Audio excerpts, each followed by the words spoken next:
For me, I was fortunate that I got, to be in professional situations as a kid. It was really a lucky thing. Right place, right time, and it worked out. Yeah, yeah, and even like, joining like Savatage, like you were 19, right? Yeah, I Like mean the that's that on Dio, the tour. first Dio tour that I did with them on the Mountain King tour, I just turned 19 on that tour. And then when I, was asked to join the band, I was 20. And when Gutter Ballet came out, I just turned 21. So it was like, if weird back then, I was always the baby. Then we got into TSO and I got Dave Z in the band, and all of a sudden he was younger than me. Now everybody's younger than me. And I'm just like, how did that happen? Well, that is insane. Like, you know, being in such a band like Savatage of being 19, just Yeah, I turning think the 19. the whole thing was so overwhelming at the time because of the fact that that first tour was arenas. We were playing with Dio and Megadeth, and I was a huge Dio fan, and you're just watching that every night. And you had that laminate on, and you were able to walk. Even you had. I knew some bands when I was younger, and I actually met Prieston when I was 12, and I would get to go to concerts, but you always have to wait till it was done to get in, and this and that. And here I was, like, standing at the soundboard watching Dio after I just played, music at the arena, and I'm like going, this is crazy. And then you would get onto the tour bus, and just being on a tour bus in general was, I had my video games in my basement. Now my video game, I brought a video game on a freaking $1 million tour bus, and I'm traveling around the country with the Oliva brothers, and it was pretty surreal. I mean, the whole adventure, it was just so fun. There wasn't a ton of money on things for me at that time, but I didn't care if I had to pay. It was just like, this Yeah. is awesome. It was just a great thing. That's so awesome, and it's so cool to hear and just know that. Like you must have just been, especially with working with like Dio and Megadeth. And it's one thing like meeting artists, but it's another thing like actually entering that energy and that atmosphere, and being a part of a show. So it's really awesome. Now I'm just curious.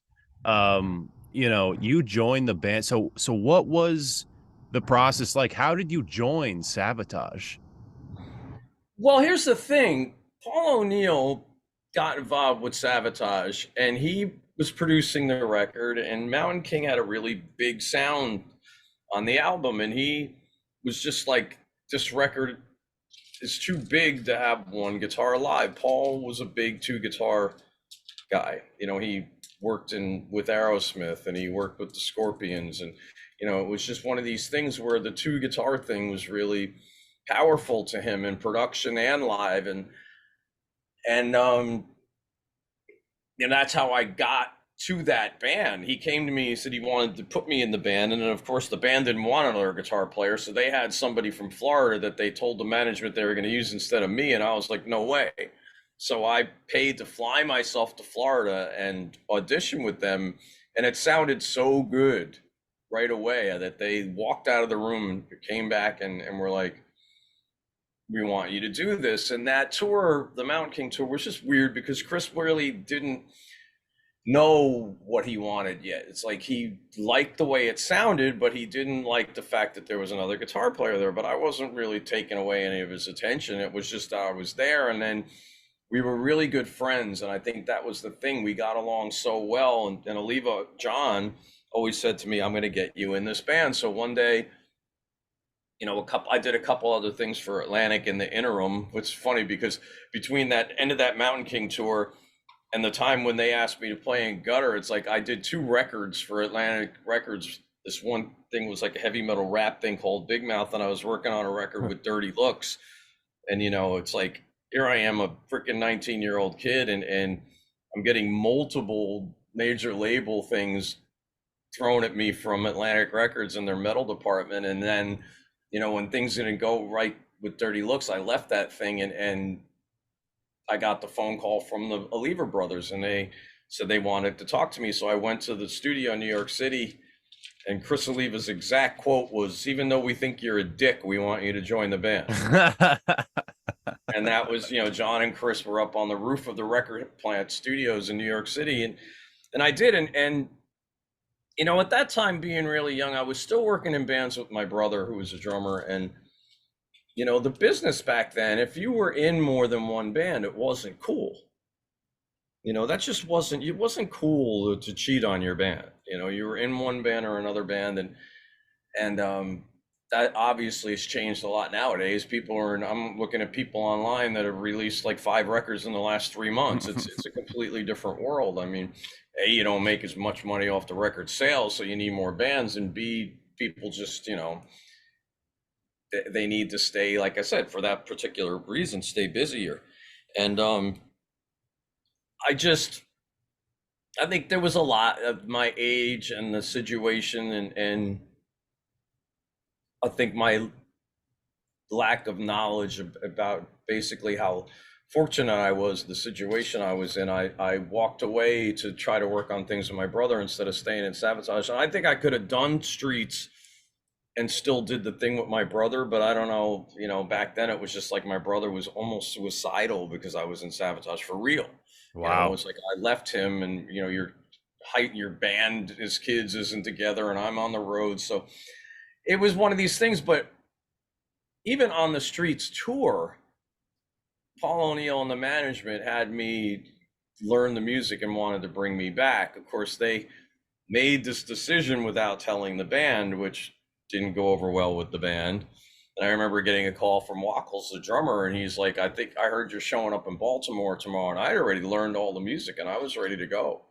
And he's like, well, don't expect anything exciting to happen, because they got kind of upset that, they felt like, again, I was sort of being forced on them, especially after they were pretty upset with me because I wandered away when they made that position available, which I get that.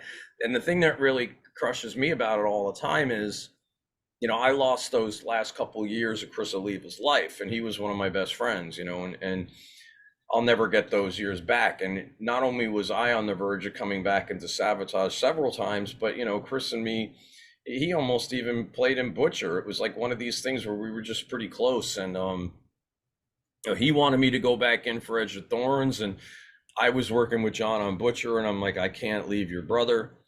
So it was like, as soon as John was out, right after the Streets tour, and as soon as that happened, I flew to Florida and was hanging out with Oliva, and that's when we just started drinking and writing the Dr. Butcher record. So I really was only away from Savatage probably from the end of 1990 to like the end of probably the middle of 92. There was only like a year and a half that I spent away from that band. There wasn't a lot of time, Huh. if that, and then I went back working with John, and then his brother passed, and then we both went back in the band. So it was one of these things, like I said, for a couple of reasons. Number one, I lost that time with Chris. Number two, I didn't get onto the Streets cover, which to me is a big identity piece of Savatage's history, and I think if I was in that picture with my story and everything, a lot of fans sometimes distance themselves from me without knowing the entire history.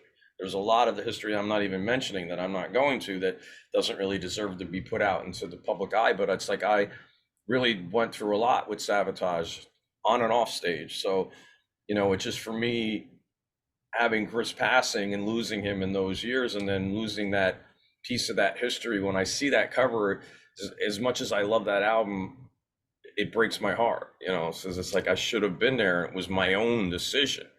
And that's kind of where it's like, if I only knew, there's no way in hell I would have left Savatage now for any reason to do anything. I do TSO and other things. I do everything I do and other things. Back then, it just wasn't the model. You did one band or another band. In the same way that Chris wasn't going to do Butcher and Savatage, I wasn't going to do, my band with my brother and Savatage. And it's just, it like I said, it breaks my heart. And that's why when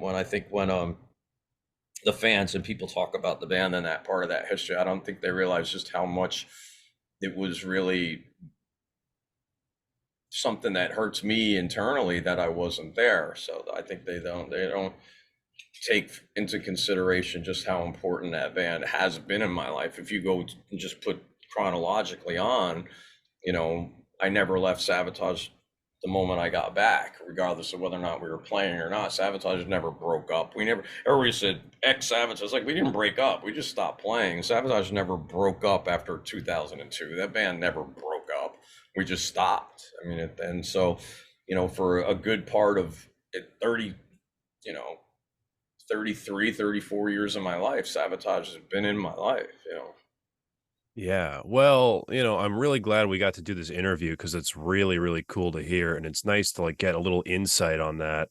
Well, like you were also just like so young, and everything moves Exactly. And so that's the main fast thing. for I mean, you. I try to tell that to people. It's like you try to make decisions, and then, you think your shit doesn't stink. That's why I always tell people. I said that experience for me was so important. And I get involved with people that'll get into the TSO band, and we were headlining arenas for 10 years, and they'll come in and do their first shows, and I always just try to tell them, like, look, man, don't ever take what you're doing in that response you're getting from that audience personally. Yes, they're loving what you just did, but don't ever let that go to your head.